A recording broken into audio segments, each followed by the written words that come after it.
जय Hind dear students. कैसे हैं आप सब? आई होप आप सब स्वस्थ होंगे, मस्त होंगे और आपकी पढ़ाई भी बढ़िया से चल रही होगी। तो जो हमारी कक्षा 10 में रसायन विज्ञान में जो आपका चैप्टर नंबर 4 कार्बन तथा उसके यौगिक, जिसका आज थ्योरी का कंप्लीट वीडियो आज पार्ट नंबर 7 है। उससे पहले हमने 6 वीडियो पहले से ही अपलोड कर रखे हैं और जिनकी हमारे चैनल पर एक प्लेलिस्ट बना रखी है पहले से ही, तो आप वहाँ पे जाके उन सभी वीडियोज का अध्ययन कर सकते हैं। आज के इस वीडियो में आपको अति महत्वपूर्ण टॉपिक जो बोर्ड एग्जाम की दृष्टि से उच्च अणुभार वाले कार्बनिक यौगिक, जिसमें आपको सर्वप्रथम हम साबुन, इसके बाद में डिटर्जेंट, इन सभी का अध्ययन कराएंगे। तो चलिए टाइम ना लेते हुए सीधे वीडियो पे चलते हैं।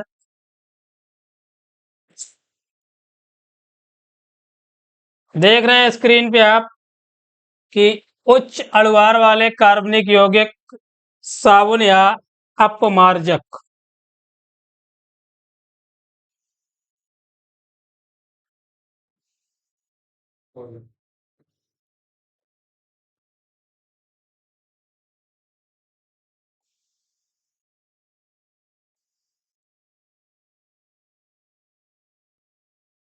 साबुन और अपमार्जक।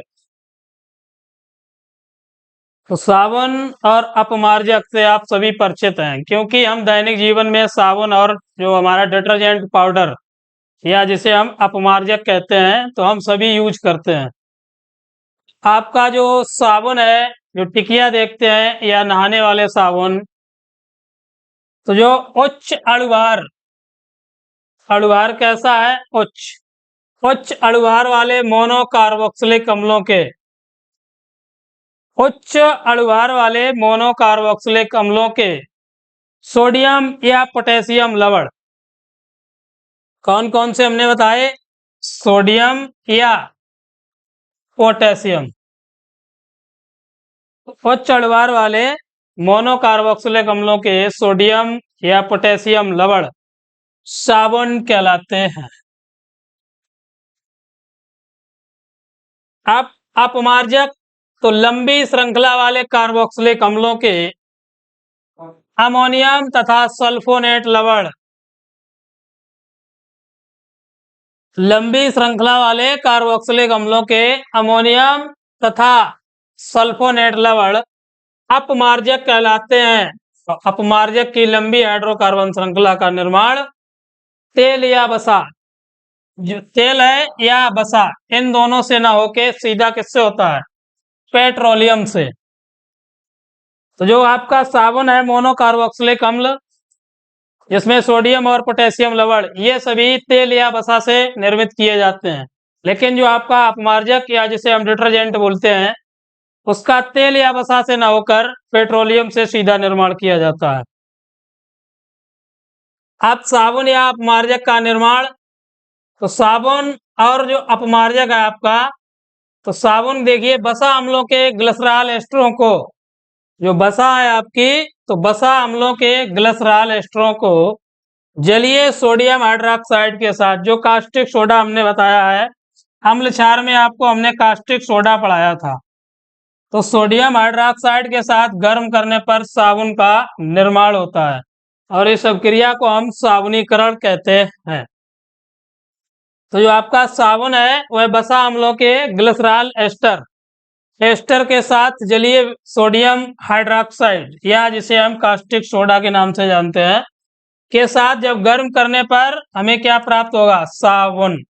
अब इस अभिक्रिया को हम बोलते हैं साबुनीकरण। देखिए अभिक्रिया,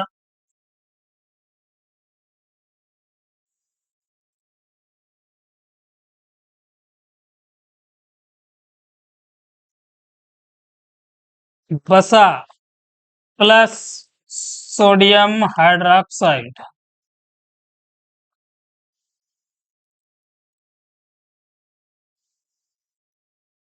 वसा हो गया आपका और सोडियम हाइड्रोक्साइड, इससे हमें साबुन,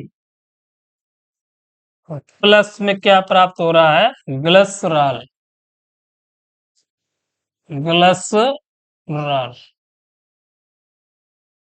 तो जो बसा है, बसा की क्रिया हम सोडियम हाइड्रोक्साइड के साथ जब कराएंगे तो हमें साबुन मिलेगा प्लस ग्लिसरॉल मिलेगा।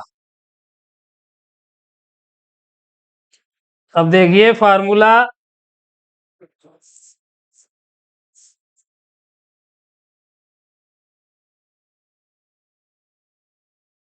बसा CH2 C CH2O CO C17H35 CHO CO C17H35 CH2O CO C17H35। ये आपका स्टीयरिक अम्ल है जिसे हम बसा के नाम से जानते हैं।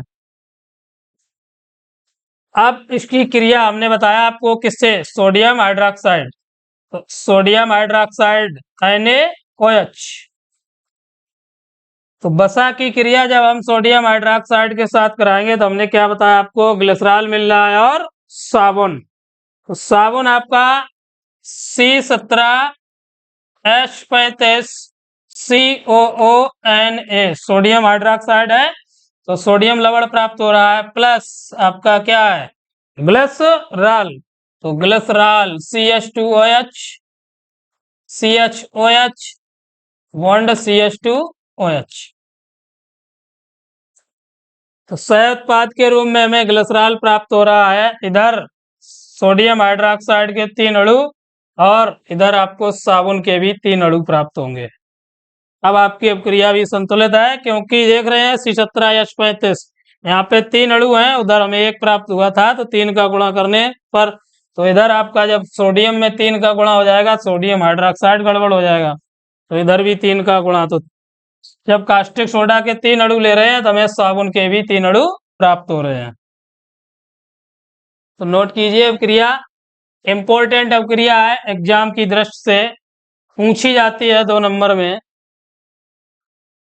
नोट करते जाइए।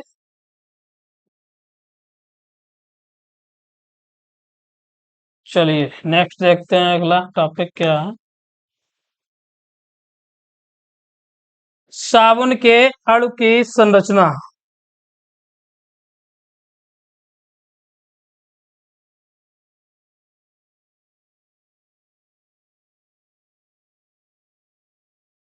तो साबुन के अणु की संरचना देख रहे हैं आप, रासायनिक रूप से साबुन 2 प्रकार का होता है।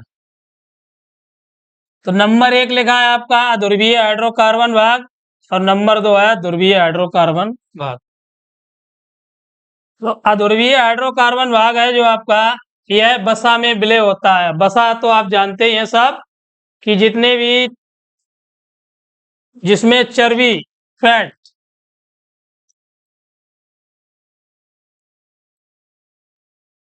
तेल है आपका, रिफाइन है, घी है, ये सभी, तो इन सभी में फैट, तो जो आपका ध्रुवीय हाइड्रोकार्बन भाग होता है वह वसा में विलय होता है। जो भी चिकने पदार्थ हैं तैलीय, उन सभी में विलय होता है और यह जल विरोधी।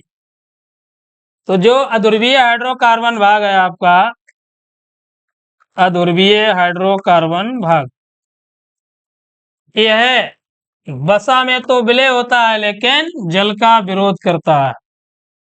वसा में कैसा है, विलय, और जल का कैसा है, विरोधी। या इसे हम जल वो वसा स्नेही, सॉरी, वसा स्नेही भी बोल सकते हैं। जो अध्रुवीय हाइड्रोकार्बन भाग है यह वसा स्नेही या वसा में विलय, या इसे हम जल विरोधी के नाम से भी जानते हैं। और जो दूसरा है आपका अध्रुवीय हाइड्रोकार्बन भाग, यह भाग जल में विलय होता है लेकिन वसा का विरोधी होता है, तो इसे हम जल स्नेही या वसा विरोधी भी कहते हैं। तो ध्यान रखना है कि जो अध्रुवीय हाइड्रोकार्बन है वो वसा स्नेही होता है और जो ध्रुवीय हाइड्रोकार्बन है वो जल स्नेही होता है। दोनों एक दूसरे के विपरीत हैं कि जैसे अध्रुवीय हमने बताया बसा स्नेही या जल विरोधी, जबकि ध्रुवीय हाइड्रोकार्बन भाग कैसा है आपका, जल स्नेही या इसे हम बसा विरोधी भी कह सकते हैं। अब देखिए संरचना इसकी।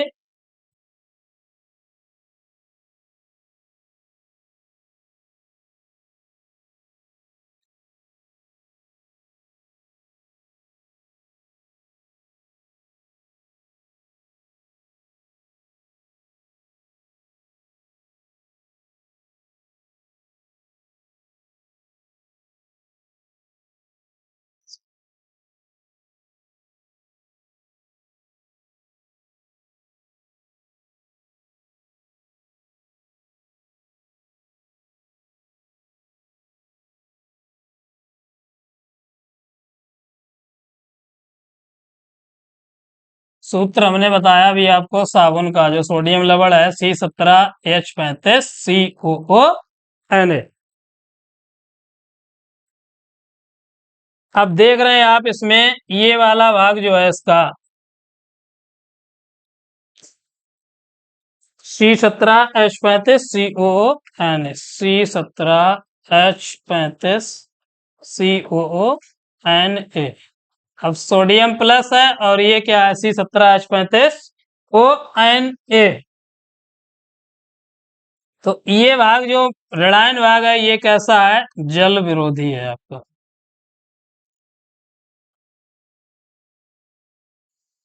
जल विरोधी। और ये वाला जो धनायन भाग है आपका ये कैसा है, जल स्नेही।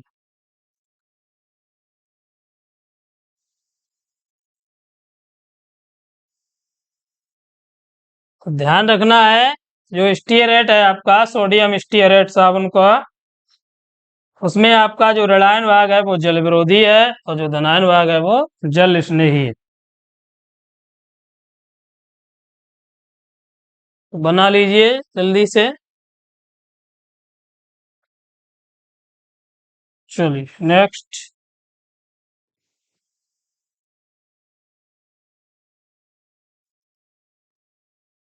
साबुन की स्वच्छीकारक क्रिया।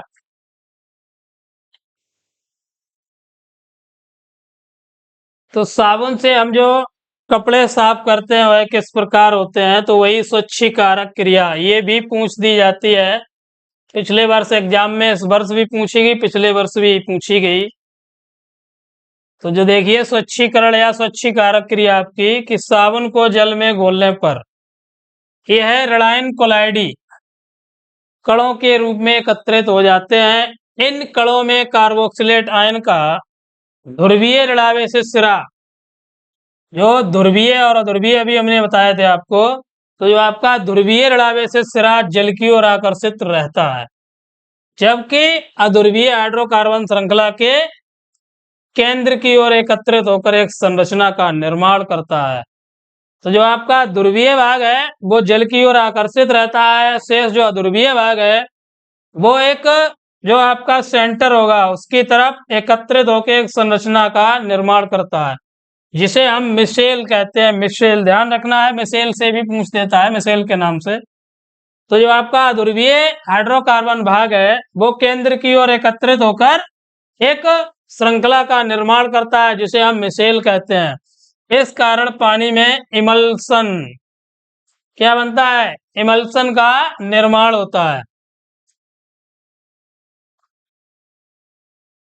अब देखिए साबुन की सीमाएं। तो साबुन को कठोर जल में प्रयोग नहीं किया जा सकता।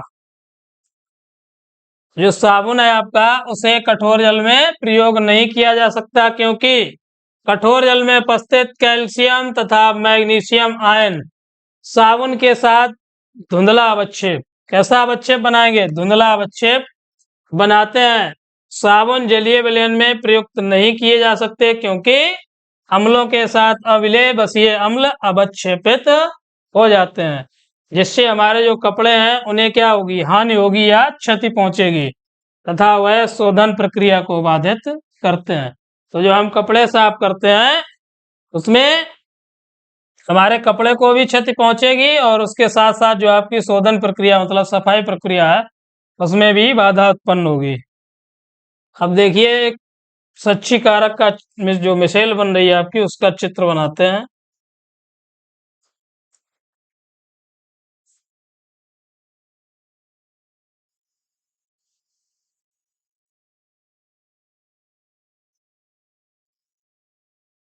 अच्छा,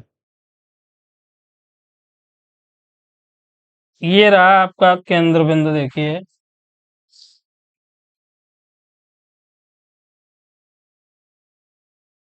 ये सेंटर हो गया। अब ये मान ली हमने तेल की कोई बूंद है यहाँ पे आपकी, कैसी है तेल की कोई बूंद। अब इसमें देखिए हाइड्रो जो अध्रुवीय हाइड्रोकार्बन भाग है वो इस प्रकार मिसाइल का निर्माण करता है।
ये कोई है आपकी हमने बताया तेल की बूंद।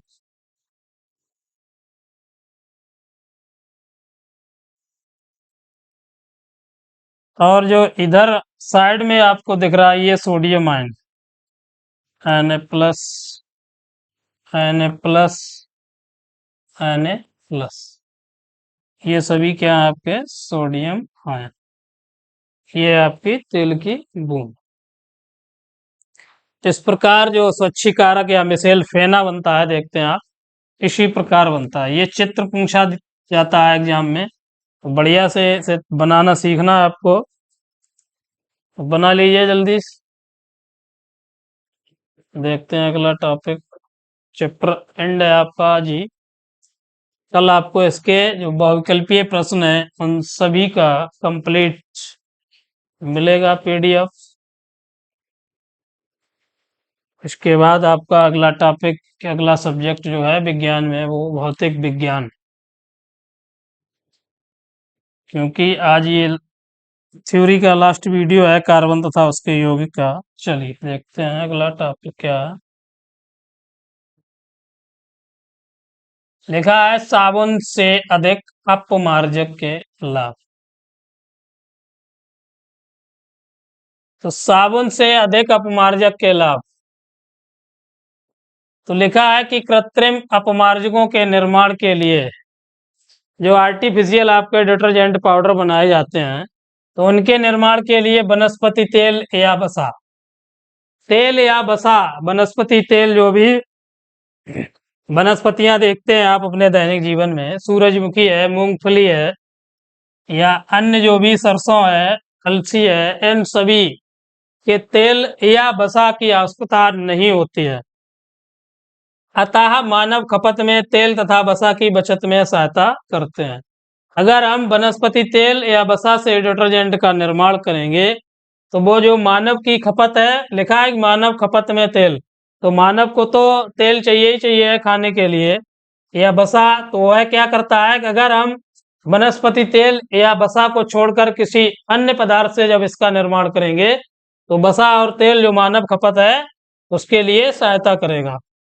अगला है अपमार्जक का प्रयोग कठोर जल के साथ भी किया जा सकता है, जबकि कठोर जल के साथ साबुन आपका प्रयोग नहीं किया जा सकता, क्योंकि हमने बताया उसमें कैल्शियम लवण घुले होने के कारण वह झाग नहीं देता है। अगर देगा भी तो जो धुंधला अवक्षेप सफेद अवक्षेप प्राप्त होगा वो कैसा होगा, धुंधला अवक्षेप प्राप्त होगा। तो ये रहे आपके साबुन से अधिक अपमार्जक के लाभ। तो कंप्लीट हो गया चैप्टर आपका। तो आज से ये आपकी जो इतनी भी फर्स्ट चैप्टर केमिस्ट्री रासायनिक अपक्रिया, सेकंड में था आपका अम्ल तथा क्षार, थर्ड में था धातु और अधात, और जो लास्ट चैप्टर है आपका कार्बन तथा उसके यौगिक।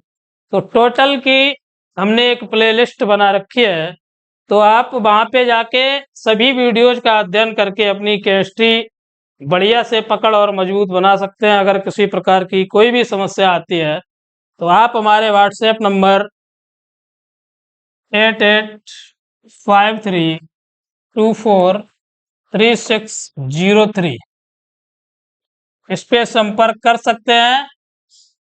अब इसके जो भी मल्टीपल चॉइस क्वेश्चन है एमसीक्यू, उनका वीडियो अगले दिन आपको प्राप्त हो जाएगा।